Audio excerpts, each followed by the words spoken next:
Manual del exorcista. Capítulo 1. La posesión. En orden a evitar equívocos y confusiones, la numeración de las cuestiones del manual continúa la numeración del tratado de demonología. Tanto el tratado como el manual forman una unidad temática. Si bien el tratado aborda cuestiones teóricas relativas a la esencia de las cosas, mientras que el manual aborda más bien el tema de los fenómenos. Cuestión número 96. ¿Qué es la posesión? Posesión es el fenómeno por el que un espíritu maligno reside en un cuerpo y en determinados momentos puede hablar y moverse a través de ese cuerpo sin que la persona pueda evitarlo. El espíritu maligno no reside en el alma. Ésta, en toda circunstancia, sigue siendo libre e incapaz de posesión alguna. Solo el cuerpo es susceptible a sufrir posesión. Cuestión número 97. ¿Cuáles son las características esenciales para diagnosticar una posesión? Los criterios de diagnóstico que debería presentar un sujeto para que sospecháramos de posesión serían los siguientes. Ante lo sagrado o lo religioso se da una gama de sensaciones que van, según el sujeto, desde el fastidio hasta el horror, desde la leve expresión de molestia hasta la manifestación de ira y furia. En estos casos más extremos, el horror lleva a excesos de furia, acompañados normalmente de blasfemias o insultos dirigidos hacia el objeto religioso que se ha situado en la proximidad. El poseso, en los episodios agudos de la manifestación de ira furiosa, pierde la conciencia. Cuando vuelve en sí, no recuerda nada. La amnesia es total y absoluta. Sin embargo, aunque no recuerde nada el sujeto, durante el episodio ha padecido un cambio de personalidad mientras ha durado esa crisis de furia. Durante esa crisis, una segunda personalidad emerge. Esa segunda personalidad siempre tiene un carácter maligno. Es frecuente que durante esos momentos las pupilas se vuelven hacia arriba o hacia abajo, dejando los ojos en blanco. Los músculos faciales se ponen frecuentemente en tensión. También las manos muestran crispación. En esos momentos de crisis, la persona articula la voz llena de odio y rabia. Acabada la crisis furiosa, la persona vuelve lentamente a la normalidad. El tránsito de vuelta a la normalidad es prácticamente similar en cuanto al tiempo y al modo al tránsito que se observa de la vuelta del estado de hipnosis al estado normal de conciencia. Fuera de las crisis furiosas en que emerge la segunda personalidad, la persona lleva una vida completamente normal, sin que esta patología afecte para nada ni a su trabajo ni a sus relaciones sociales. El sujeto aparece como una persona perfectamente cuerda. En todo momento distingue perfectamente entre la realidad y el mundo intrapsíquico. No observa una conducta delirante. En algunos casos sí se exponen cosas que parecen alucinaciones sensoriales. Concretamente, exponen que, esporádicamente, ven sombras, sienten una difusa sensación extraña en alguna parte concreta del cuerpo u oyen crujidos. Por el contrario, no oyen voces internas, ni sienten que algo les corre bajo la piel. Cuestión número 98. Consideraciones psiquiátricas. Al explicar este fenómeno a psiquiatras, a estos 7 criterios, habría que añadir que no se puede considerar dentro de este campo de la posesión los casos en que el sujeto meramente dice sentir una presencia. En la mayor parte de los casos, estos fenómenos de posesión se producen tras participar en algún tipo de rito esotérico, ouija, práctica de espiritismo, santería, afrocubana, macumba, vudú, etc. Este tipo de personas, tal como se ha mencionado en el punto 7, sufren alucinaciones sensoriales siempre con una temática muy precisa, la referida en el citado punto, pero no se ven afectadas por ningún tipo de delirio. Por el contrario, hay una total ausencia de construcción patológica de conjuntos de ideas que pueden justificar ese tipo de trastornos explicados en los 8 puntos anteriores. El paciente mantiene un razonamiento claro y se muestra sumamente crítico respecto a los síntomas que él mismo describe al médico. Es muy frecuente que comience una exposición al especialista médico o al sacerdote con las palabras: va a pensar que estoy loco, no me va a creer, o no sé por dónde empezar. El mismo poseso es el primero en reconocer que su discurso va a resultar poco digno de crédito. El poseso sitúa perfectamente en el tiempo el inicio de sus trastornos y suele referir como causa de ellos la participación de ese rito esotérico. Cuando se dice de alguien que es un psicótico, caben varias definiciones. La definición más limitada de psicótico se restringe a ilusiones o alucinaciones notables, con las alucinaciones teniendo lugar con ausencia de conocimiento de su naturaleza patológica. Como se ve, acaba de encajar este tipo de pacientes en el concepto de psicótico, ya que mantienen una continua conciencia crítica respecto a los trastornos que se refieren. Podríamos decir que la posesión tiene algún ligero aspecto en común con la esquizofrenia paranoide, dado que la característica esencial de una esquizofrenia de tipo paranoide es la presencia de notables ilusiones o alucinaciones en el contexto de una relativa preservación de la función cognitiva y afectiva. El punto 7, expuesto anteriormente, daría la impresión de que este tipo de pacientes entrarían en la clasificación para este tipo de enfermedad, aunque hay que hacer notar que ese tipo de alucinaciones en estos casos mantendrán una temática constante.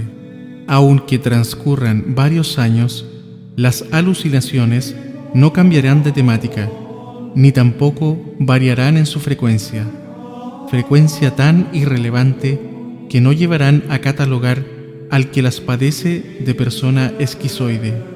En este tipo de enfermos, esta patología alucinatoria en ningún caso deriva hacia el delirio. Lo verdaderamente relevante, el factor predominante, será el hecho de que los momentos de mayor furia en los que emerge esta segunda personalidad da todos los signos del paciente de sufrir un desorden disociativo de la personalidad. La presencia de una identidad distinta que toma control sobre la conducta de la persona entra plenamente en la descripción de esta patología de la disociación. Esta segunda identidad siempre aparece con unos rasgos muy fijos. Hablará con rabia, con ira, exponiendo un gran odio hacia todo lo relativo a la religión, y hablará además con la expresión facial manifestando una gran tensión. En unos pacientes, esta segunda identidad es locuaz, en cuyo caso manifiesta una gran procacidad en su vocabulario y expresiones blasfemas. En otros pacientes, esta segunda identidad es casi muda, hablando en contadas ocasiones y de un modo extremadamente lacónico, y sus intervenciones cargadas de odio y tensión tienen en común con el tipo anterior, en el que la voz cambia por efecto de esa ira contenida. hablando de la generalidad de las patologías de personalidad disociada, en estos casos, el paciente asume un segundo rol de modo inconsciente y fruto de la profunda asimilación inconsciente de esa segunda personalidad, puede venir la prontitud y coherencia de las respuestas adecuadas. Pero hay que hacer notar que en los enfermos de posesión, esta segunda identidad siempre presenta los mismos rasgos, aunque dividida en esos dos tipos citados, personalidad locuaz o muda. ¿Cuáles son esos rasgos? Esa segunda personalidad, exclusivamente, se manifiesta en los momentos de furia que producirán la amnesia de lo dicho y realizado durante esa crisis. Esa segunda personalidad siempre es maligna y, por último, manifiesta una terrible aversión a todo lo sagrado, personas, objetos o palabras.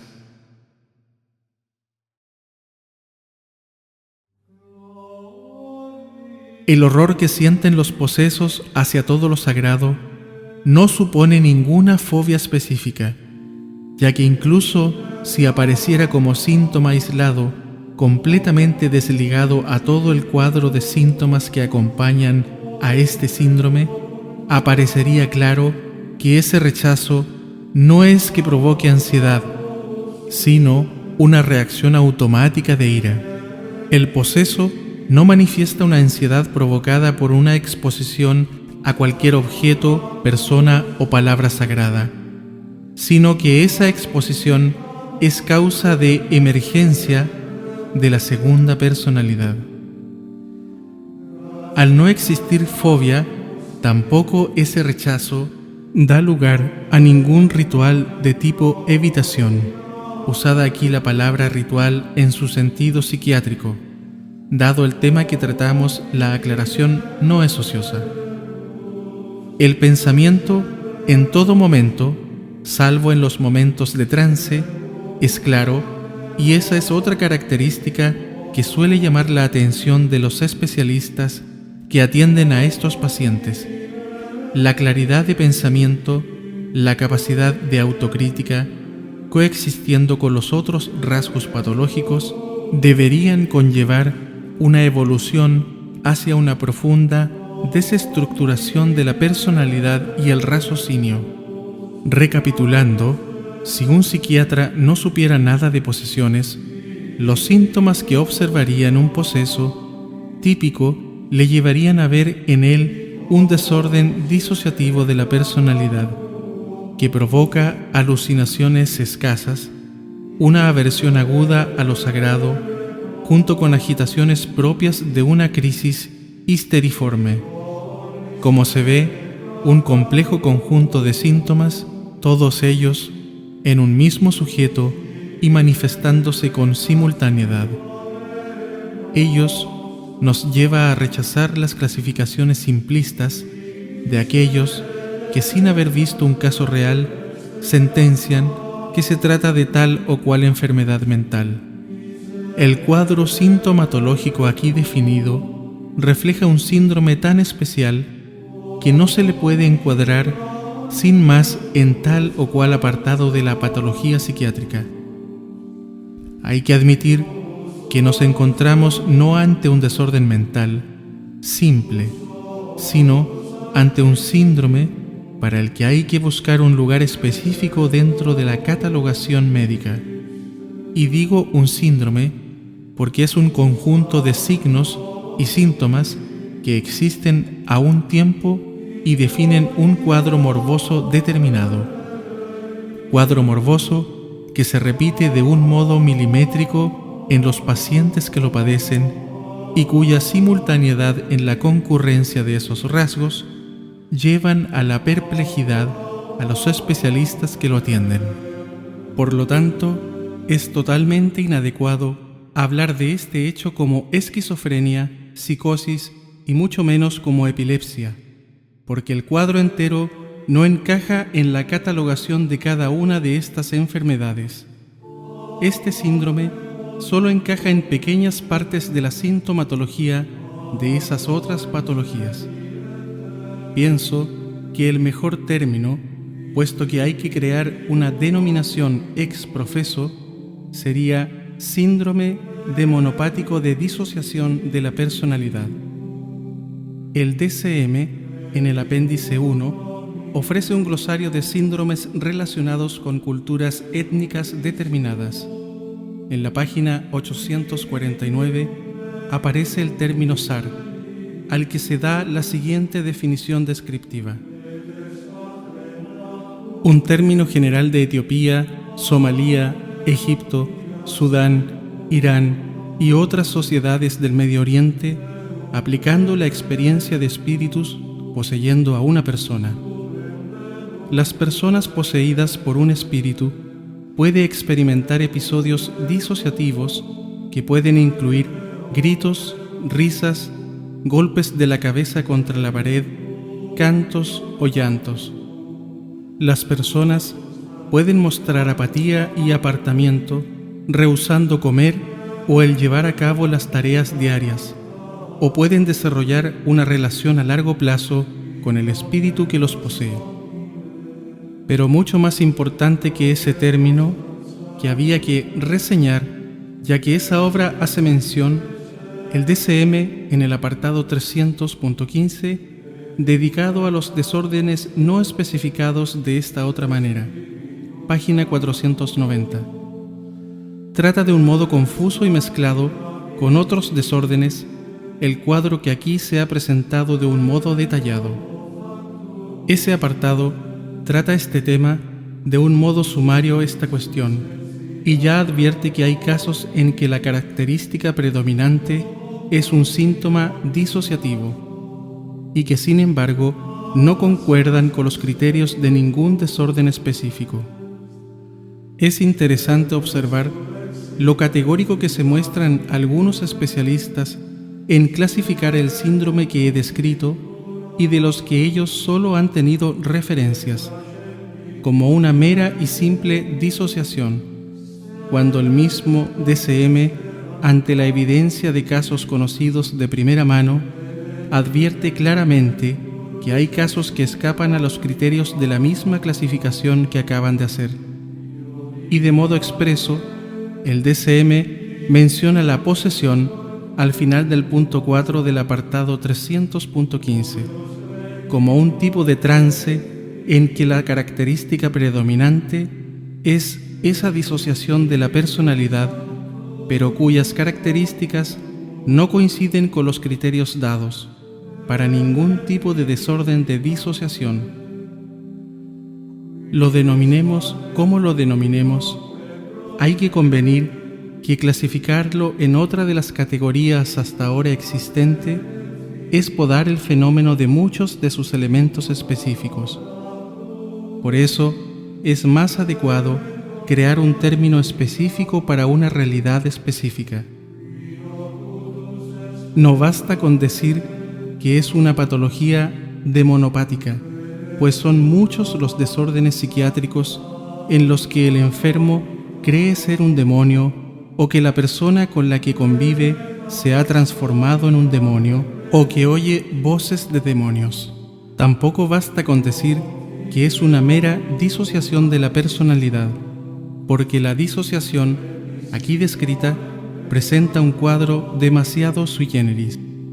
En las características que lo acompañan, fase convulsiva sin pérdida de conciencia, una fobia exacerbada en medio de una crisis de apariencia histeriforme. Sin embargo, esa disociación de la personalidad, con ser solo un síntoma diagnóstico más, es el más específico de la posesión. Así que por ello, creo que psiquiátricamente el término más adecuado sería, como ya he dicho antes, síndrome demonopático de disociación de la personalidad, incluyendo en la palabra síndrome todas las fobias específicas y los otros aspectos de los que he hablado.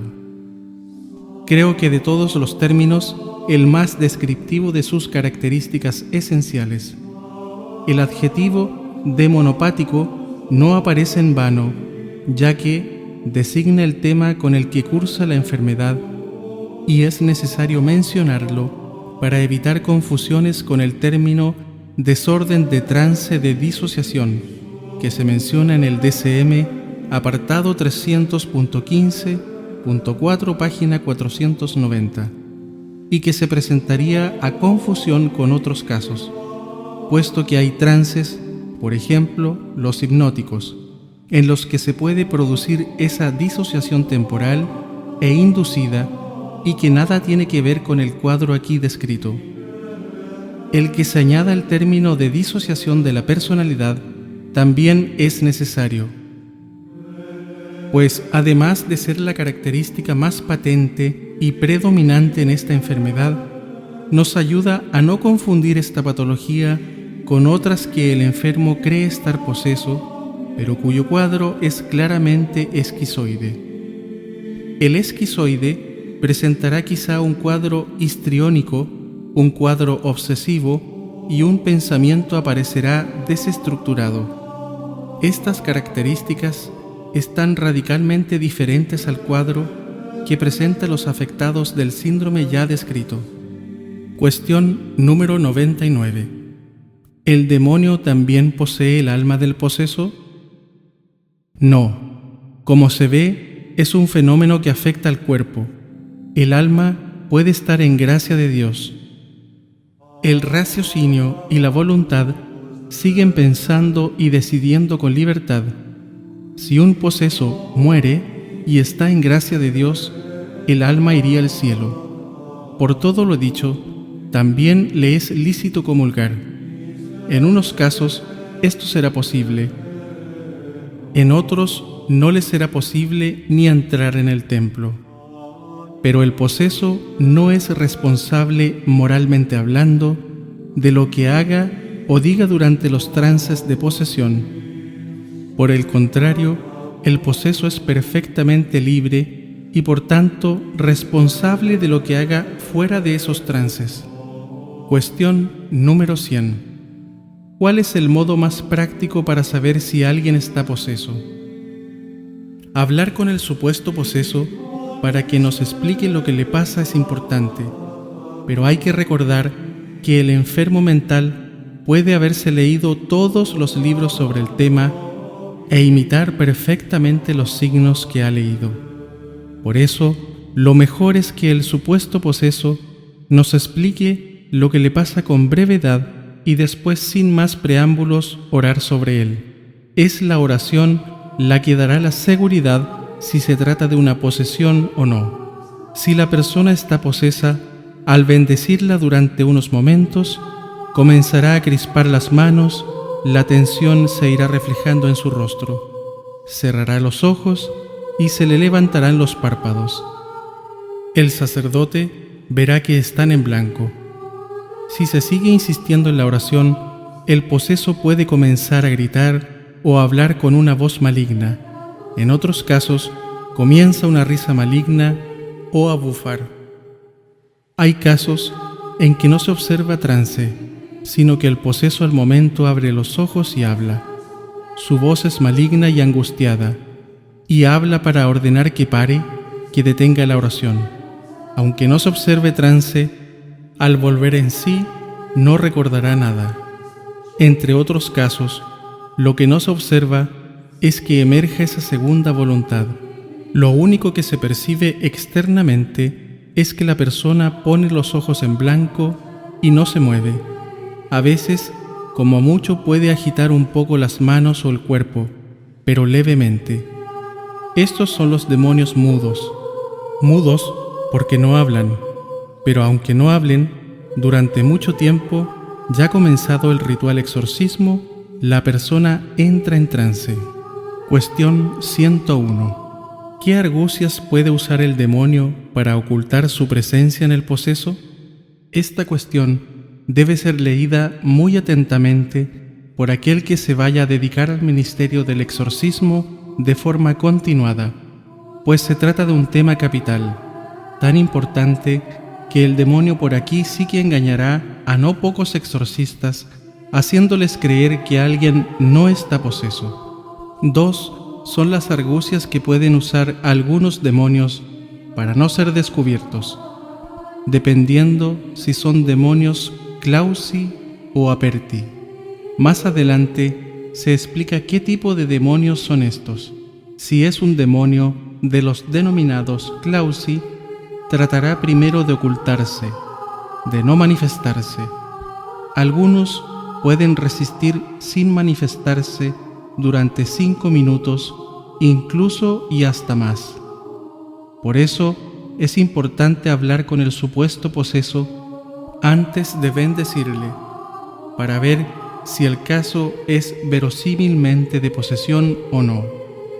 Pues si la posesión aparece verosímil, hay que insistir más tiempo en la oración de bendición. El demonio, que es de los clausi, cuando no resiste más el poder de la oración, hace entrar en trance al poseso, el cual cierra los ojos y los pone en blanco bajo los párpados, pero sin moverse, sin llamar la atención. Si el sacerdote dejara de bendecirle y no le hubiera levantado los párpados, el poseso volvería inmediatamente en sí, sin recordar nada, y el sacerdote quedaría engañado creyendo que no tiene nada. Si es un demonio de los aperti, hará justo lo contrario que lo he explicado con los clausi. Abrirá los ojos y dirá que lo que tiene es psicológico. Se reirá del sacerdote mientras reza. Le preguntará qué tontería está recitando, que si le está tratando de convencer de que está poseso. Pero curiosamente, cuando vuelva en sí, si el sacerdote le pregunta que por qué le ha dicho tal o cual cosa, verá que no recuerda nada. Cuando el sacerdote ora por una persona para discernir si está posesa y comienza este comportamiento burlón o despreciativo, al acabar el sacerdote debe preguntarle por qué le ha dicho eso o lo otro, porque en el espacio de tiempo en el que ha orado sobre la persona es un intervalo de tiempo en blanco que pasa completamente desapercibido para el poseso. Suele ser normal en este tipo de demonios que durante la oración para discernir, el poseso se ría de lo que está haciendo el sacerdote. Después, incluso le pide perdón. Perdone, pero es que me hace mucha gracia lo que está haciendo. Me parece una tontería. El poseso ya está en trance. Habla con voz completamente normal, con gestos y reacciones que dan a entender que es ella. Pero el sacerdote debe sospechar de que si él ha venido a verle, motu proprio, para ver si está poseso. ¿Por qué de pronto al rezar todo le hace gracia?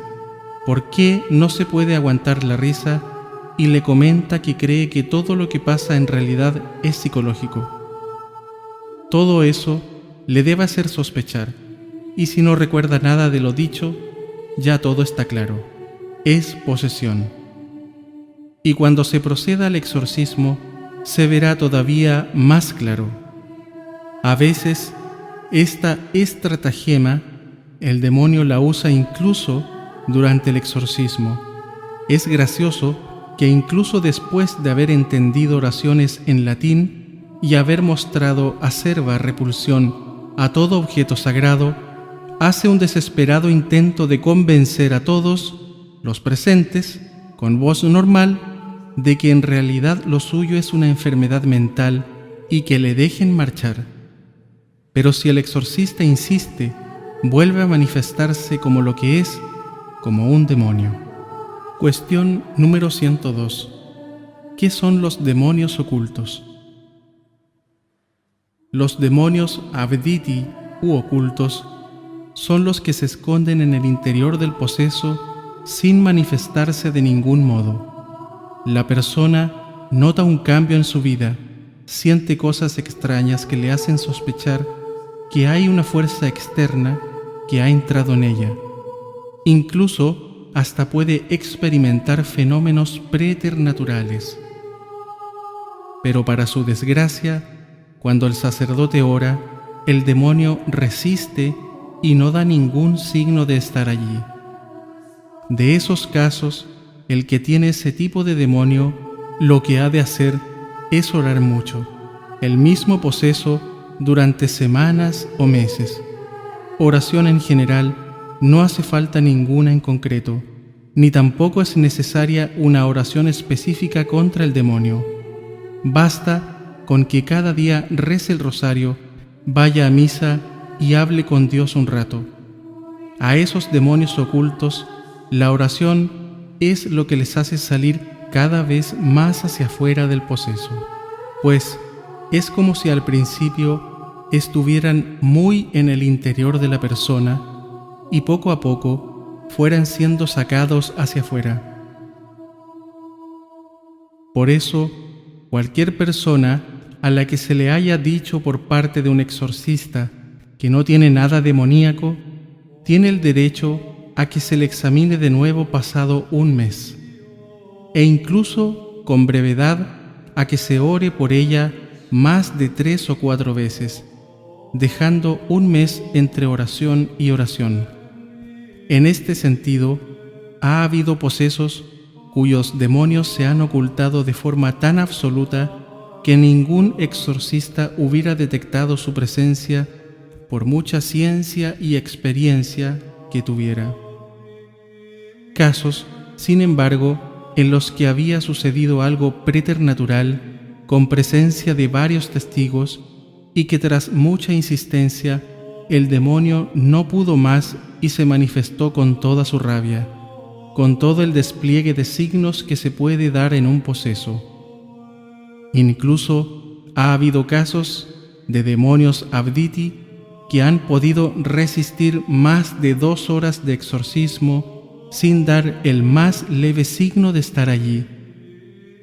Y así he conocido casos en los que durante la sesión de exorcismo la persona no se notaba ni siquiera ligeramente mal, pero el exorcista y familiares estaban seguros de que el demonio estaba por las cosas de las que habían sido testigos en ocasiones precedentes. Sin embargo, por más que se resista, cuando un demonio abditus no puede más y se revela su presencia, lo hace como todos los demonios en los posesos.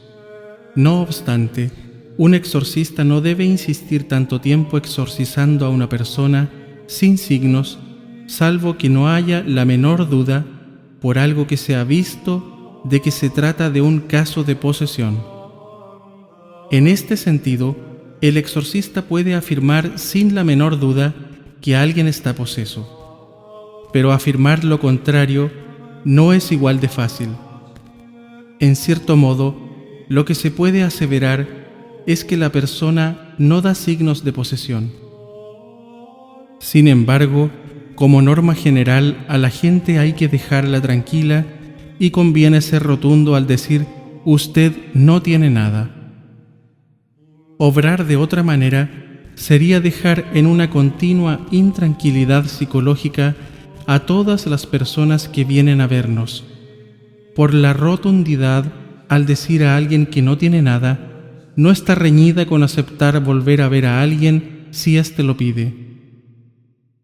Recuerdo un caso de una persona que afirmaba que había visto unas luces entrar en su casa por la ventana.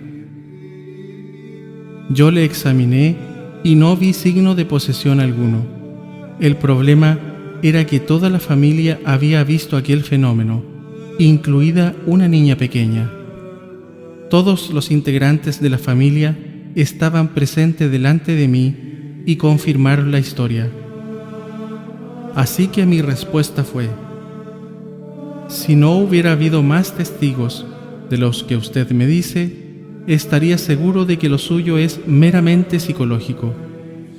Pero dado que hay más personas que avalan su historia, tengo mis dudas. Por otro lado, usted no da signos de posesión, así que haga lo siguiente: tome la medicación que le ha dado el psiquiatra y siga todas sus indicaciones.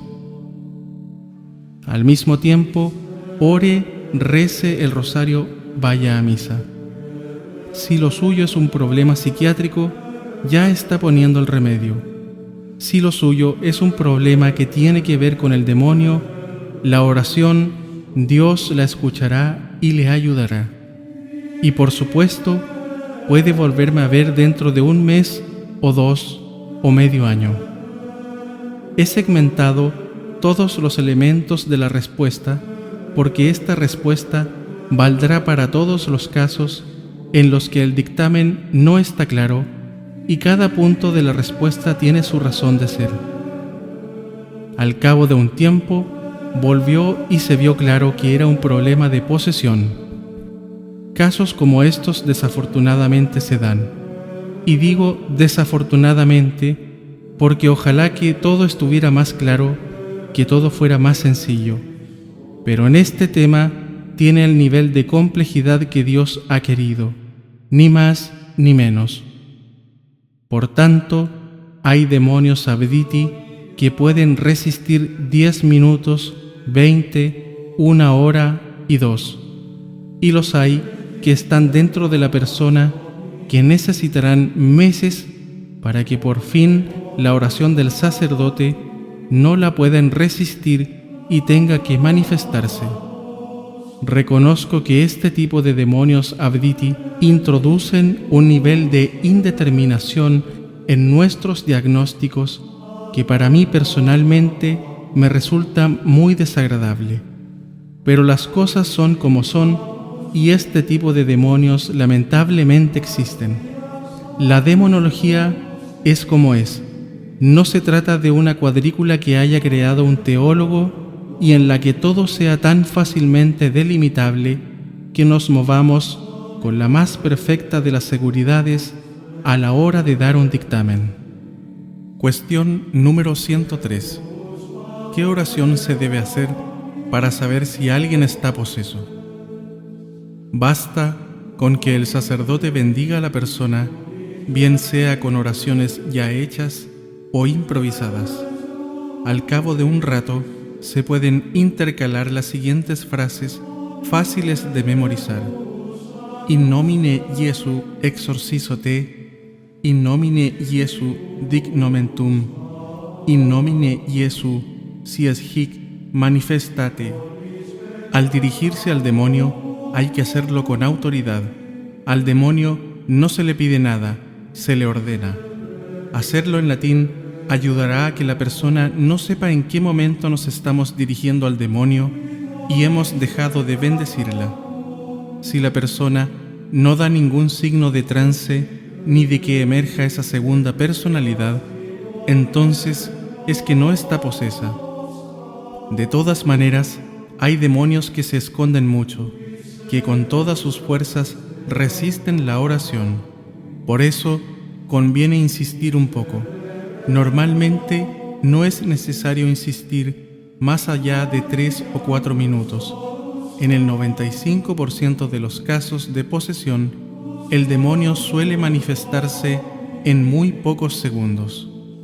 Pero como hay muchos tipos de demonios, conviene que el sacerdote se encomiende a Dios para que le ilumine y que haga caso de la intuición.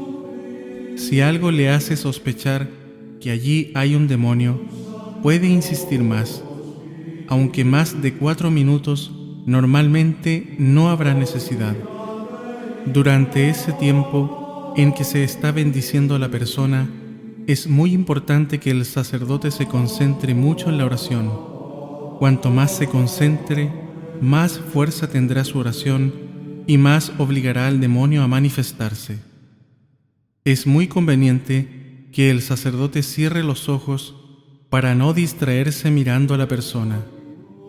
Pero conviene que haya alguien más atento al poseso por si éste tratara de abalanzarse sobre el sacerdote mientras está con los ojos cerrados, concentrado en la oración. El sacerdote, aunque esté concentrado en la oración, si en algo ha de fijarse tras un rato, es en los ojos. Pues, en unos casos, los ojos se cierran para entrar en trance, o en otros casos, el demonio mira a través de ellos y el demonio tiene una mirada especial, maligna. Si ve esa mirada, al insistir se acabará manifestando si está dentro. Cuestión número 104. ¿Cuáles son las causas de la posesión? Las causas que siempre se han dado para explicar por qué se ha producido una posesión son las siguientes. 1. El pacto con el demonio. 2. Asistir a sesiones espiritistas, a cultos satánicos o a ritos esotéricos. 3.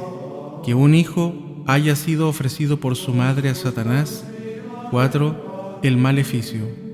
Nunca se contagia la posesión. Vivir con un poseso no supone ningún peligro de que se pegue algo de este tipo. Como se ve, queda poseso el que abre una puerta al demonio. La gente piensa que los pecados provocan la posesión, pero no, hay que abrir expresamente una puerta al demonio para que entre. Una cosa es el pecado y otra la posesión. Lo uno no lleva a lo otro. De la misma manera que uno puede abrir la puerta al demonio, aunque no sea demasiado malo, así también uno puede ser muy malo y no quedar poseso. Puede parecer lógico que quede poseso el que voluntariamente haya abierto una puerta al demonio, pero puede parecer más extraño que alguien quede poseso por un maleficio, es decir, por alguien que haya hecho un rito para que quede poseso o para matarle. Pero no nos olvidemos que la posesión solo afecta al cuerpo, no al alma. Con lo cual, no hay ningún problema respecto a la justicia divina, pues, del mismo modo que alguien puede ir a la mafia para encargar la muerte de alguien, también Dios permite a veces este mal con respecto al cuerpo. La posesión solo se producirá si Dios lo permite.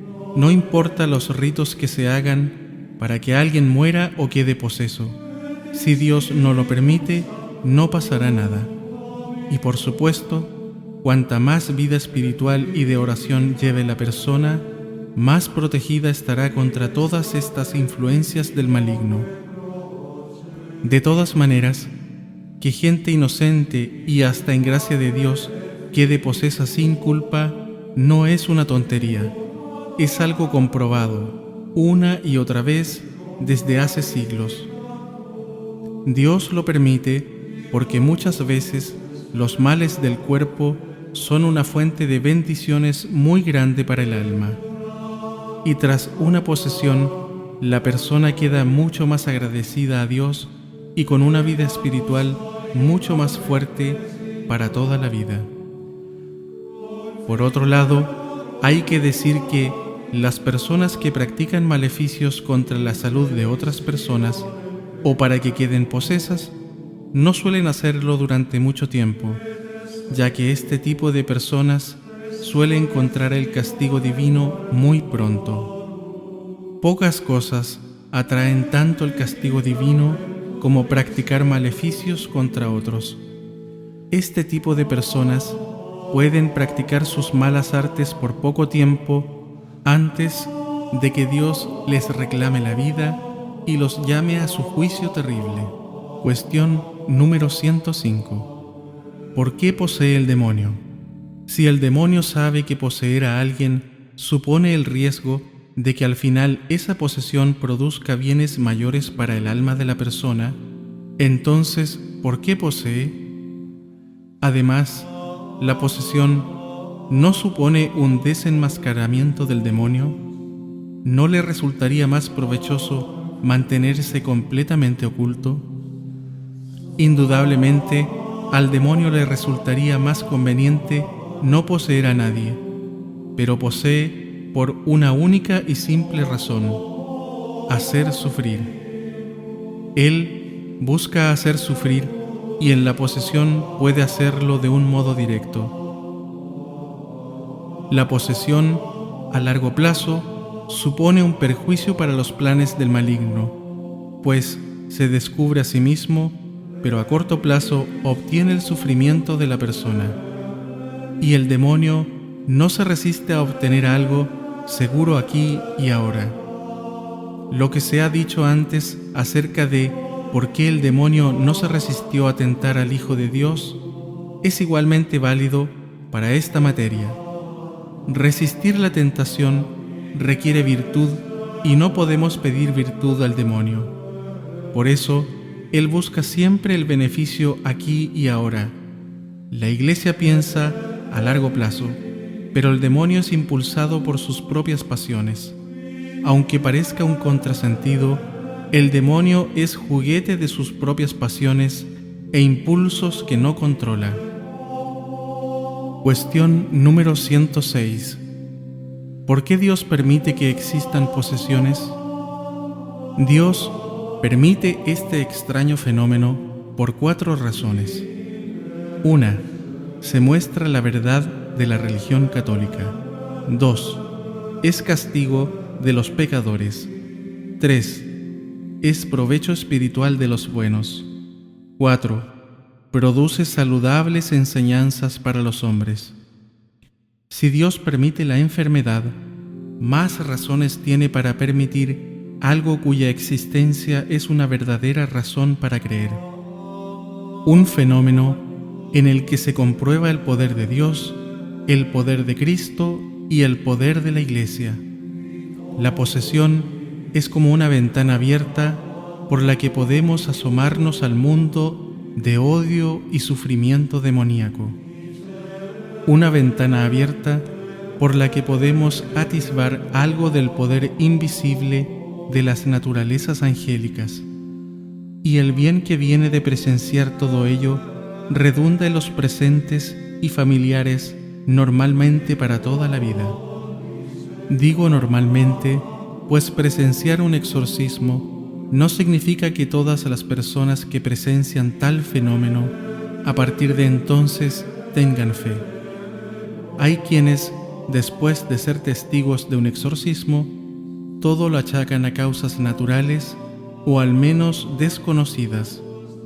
Si hubo quien no creyó en Jesús habiendo presenciado las curaciones y milagros que realizaba, no podemos extrañarnos de que esto otro suceda. Hemos de comprender que veamos lo que veamos, un milagro, un exorcismo, lo que sea, lo que nos hace creer es la gracia. Si libremente decidimos resistir a esa invitación interior e invisible, no importa que veamos la multiplicación de los panes y los peces, aunque se abrieran los cielos y Dios nos hablara desde lo alto entre las nubes, pensaríamos que se trata de una alucinación. No es lo que vemos, sino la gracia, la que enciende en el interior de nuestra alma inmortal la llama de la fe. Cuestión número 107. ¿Qué diferencia hay entre el desdoblamiento de personalidad y la posesión? La enfermedad de desdoblamiento de la personalidad tiene una causa natural. La posesión tiene su causa en el demonio. La enfermedad aparece por causas psiquiátricas. La posesión normalmente por participar en ritos esotéricos. La enfermedad solo se cura con la ciencia psiquiátrica. La posesión solo desaparece con exorcismo. En la enfermedad no hay fenómenos extraordinarios. En la posesión, en ocasiones, sí que los hay. Cuestión número 108. ¿Qué fenómenos extraordinarios se dan en la posesión? Basta que haya trance o la aparición de la personalidad demoníaca para que hablemos de posesión. Hay casos de posesión en que no habrá manifestación de fenómenos extraordinario alguno, pero los fenómenos más frecuentes son: el demonio entiende cualquier lengua, incluida las lenguas muertas. Obedecerá las órdenes que se le den en latín, griego, hebreo u otro idioma al momento, con independencia de la edad o inteligencia del sujeto del poseso. Aunque no suele ser frecuente, algunas veces los posesos hablan otros idiomas, aunque suelen ser idiomas desconocidos. muestran una gran fuerza, a veces durante muchas horas, y alguna vez incluso fuerza física claramente imposible, pudiendo levantar a varias personas a la vez. También se puede dar conocimiento de cosas ocultas, pero el hecho más extraordinario de todos y el más frecuente es la levitación. Cuestión número 109. En el Evangelio, ¿no podría ser la posesión un mero símbolo de la liberación del mal? Negar la realidad de las posesiones y afirmar que son sólo un mero símbolo de liberación del mal es una afirmación herética. Tal afirmación es contraria a la tradición constante de la Iglesia. Los santos, los doctores de la Iglesia, los santos padres, la práctica constante de la Iglesia en Oriente y Occidente a través de toda su historia. Es unánime en afirmar que la posesión es ese dominio del demonio sobre el cuerpo. Los evangelios distinguen de forma muy clara entre enfermedad y posesión. La distinción entre ambas realidades nunca deja lugar a dudas en ningún evangelista. Siempre se deja claro que la posesión está causada por un ente maléfico espiritual. Es un fenómeno este de la posesión tan sui generis que se usa un verbo especial cuando Jesús va a expulsar esos daemonia. El verbo será exorcizo, conjurar. Las personas no serán llamadas enfermas, sino daimonizomenoi. La posesión no se cura, el poseso es liberado. Este grupo de personas que irán apareciendo en los 4 evangelistas gritarán, tendrán crisis de agitación. Jesús se dirigirá a esos daimonai, imperativo, dando órdenes sin mostrar compasión alguna. Cuestión número 110. ¿Hubo posesiones en la época del Antiguo Testamento? En el Antiguo Testamento solo aparece testimoniado un caso posible de posesión, que es el siguiente y que aparece en el libro 1 de Samuel. El espíritu de Yahvé se retiró de Saúl y le agitó un mal espíritu suscitado por Yahvé. Los servidores de Saúl le dijeron: «He aquí que te agita un mal espíritu enviado por Dios». Y sucedió que cuando aquel espíritu de Dios asaltaba a Saúl, tomaba David el arpa y tañía con su mano.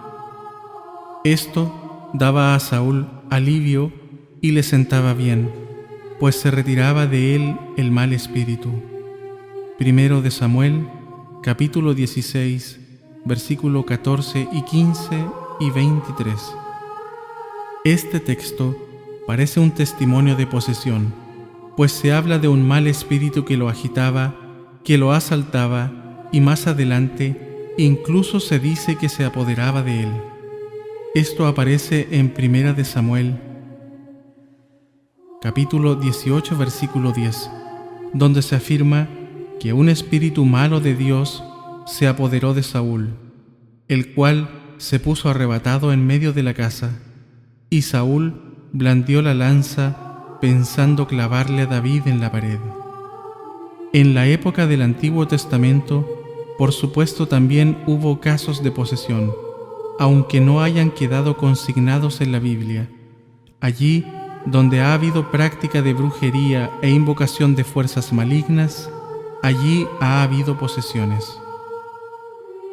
Cuestión número 111. ¿Por qué ahora hay menos casos de posesión que en la época del Evangelio? Es frecuente oír que después de que Cristo derramó su sangre en el Calvario, el poder del diablo sobre el mundo quedó quebrantado y que por eso hay hoy día menos casos de posesión. Bien se trata de una afirmación bastante difícil de probar, porque ni de una época ni de otra poseemos estadística alguna. De todas maneras, Eran infinidad los ritos de la Edad Antigua en los que se invocaba a espíritus y dioses de un modo que era casi una sesión espiritista. Estos favorecían la posesión. De ahí que es evidente que fuera más frecuente la posesión en la Babilonia pagana que en la Europa de Carlomagno. No fue la redención de Cristo, sino la extensión de la Iglesia y el abandono de ese tipo de ritos de invocación de espíritus malignos los que causaron que la posesión fuera algo verdaderamente excepcional. Porque aunque Cristo nos haya redimido, si se invoca a los demonios, se producen posesiones. Por eso, no es el hecho de la redención lo que ha disminuido el número de posesos, sino la erradicación de esas prácticas de conjuración de fuerzas malignas al implantarse el cristianismo. Cuestión número 112. ¿Qué tipos de demonios aparecen en las posesiones? Hay dos grandes tipos de demonios que provocan dos tipos distintos de posesión: los clausi y los aperti. Los demonios clausi hacen que el poseso cierre los ojos al entrar en trance. Bajo los párpados, los ojos están en blanco. Los demonios aperti provocan una posesión en cuyos trances el poseso está con los ojos abiertos, mirando con furia y odio y hablando locuazmente. Los aperti son locuaces y violentos, y hay que sujetarlos entre varios de los presentes. Los clausi solo gritarán al cabo de un rato y siempre sin abrir los ojos. Los clausi, al cabo de un rato de oraciones, hablan, pero otros son completamente mudos, entran en trance, pero no dicen nada. Un tercer tipo de demonio serían los demonios abditi, es decir, los ocultos. Se sabe que están ahí dentro del cuerpo de los posesos, porque alguna vez se han manifestado indudablemente. Pero después algunos se ocultan sin dar la menor señal de su presencia. Estos demonios abditi, una vez que se han manifestado, lo harán como demonios clausi o aperti.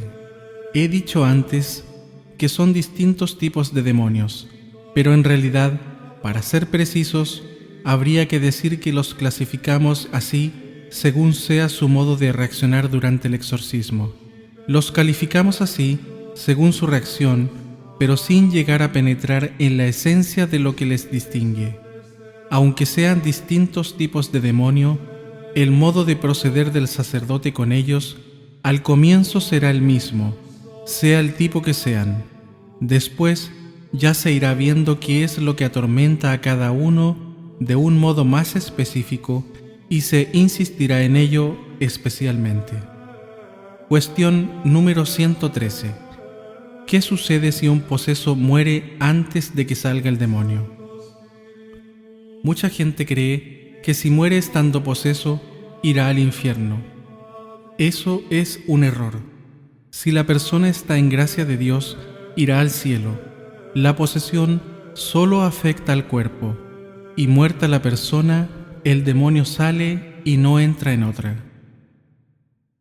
Cuestión número 114. ¿Pueden las almas de los condenados poseer? Sí, en mi opinión, las almas de los condenados pueden poseer exactamente igual que un demonio. Algunos posesos en trance insisten durante las sesiones de exorcismo en que no son demonios, sino difuntos. La pregunta que se hacen algunos exorcistas es si no estarán mintiendo, y por eso esta es una cuestión debatida entre exorcistas. Sin embargo, hay que tener en cuenta que por más que se les ordene en el nombre de Jesús que digan la verdad, no ceden en esta afirmación. Cederán en todo, besarán la cruz, alabarán a Dios, etc. Pero no cederán en la afirmación inicial de que no son demonios, sino personas humanas condenadas al infierno.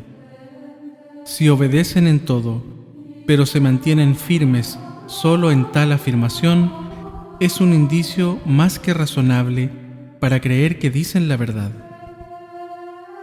Cuestión número 115. ¿Puede un poseso matarse? Dado que el demonio toma posesión de un cuerpo y puede moverlo y hablar a través de él, muchas personas se preguntan si en tal estado podría llegar a matar. La experiencia demuestra que el poseso en estado de trance puede hacer muchas cosas: quedarse quieto, con los ojos en blanco, convulsionarse, gritar. Pero normalmente no suele hacer cosas en contra de sí o contra otros por la sencilla razón que Dios no se lo permite. El demonio que posee quiere hacer todo el mal que pueda, pero Dios con su voluntad pone límites que Él no puede traspasar. De todas maneras, si el poseso tiene un espíritu de suicidio, entonces sí que existe un peligro real de que en ese estado de trance el demonio le impulse a tirarse desde una ventana o a clavarse algo. Los posesos que están poseídos de un espíritu de suicidio deben ser vigilados y los permisos episcopales para proceder a su exorcismo deben tramitarse con la mayor urgencia. Cuestión número 116. ¿Puede un poseso matar? Aunque algunos posesos en estado de trance pueden mostrarse agresivos contra alguien en concreto, es muy raro que pueda hacer algún tipo de daño. La experiencia demuestra que el poseso grita contra alguien, le puede mirar con odio o poner las manos como garras y cosas por el estilo. Pero es muy raro que trate de golpearle o de agredirle con algo. Y normalmente cuando en algún rarísimo caso trata de hacerlo, al final todo queda en un intento, como si una fuerza le impidiera llevar a cabo su deseo. Pero estos intentos de agresión solo ocurren muy rara vez y, repito, sin llegar a tener éxito. Cuestión número 117. ¿Los asesinos en serie que cometen crímenes horribles son posesos? Mucha gente sencilla se pregunta si determinados asesinos en serie que cometen crímenes espantosos, horribles y casi impensables, ¿no estarán en realidad posesos? La respuesta es sencilla. Unos son meros enfermos mentales, alguno puede estar poseso, otros ni están enfermos ni posesos. Es cierto que hay casos extraordinariamente inusuales y que suelen aparecer en los periódicos de crímenes horrendos y que revisten aspectos que hacen pensar en la posesión.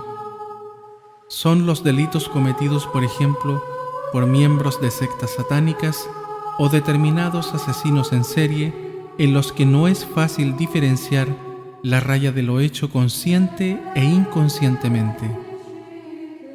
En estas personas desalmadas y al mismo tiempo posesas, no resulta sencillo delimitar la raya de lo cometido en estado consciente e inconsciente, pues han realizado cosas tan horrendas sin arrepentimiento alguno que después esa distinción no es sencilla.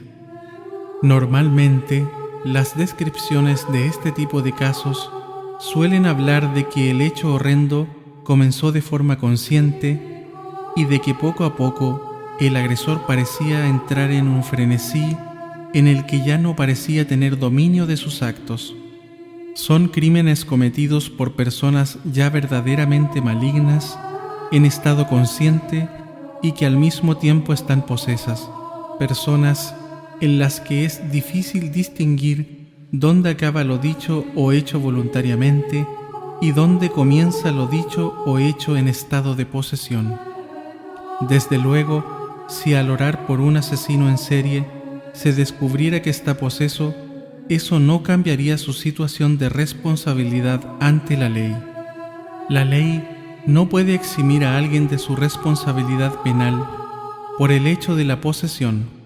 En todo caso, se puede equiparar a efectos legales la posesión a la enfermedad enajenante.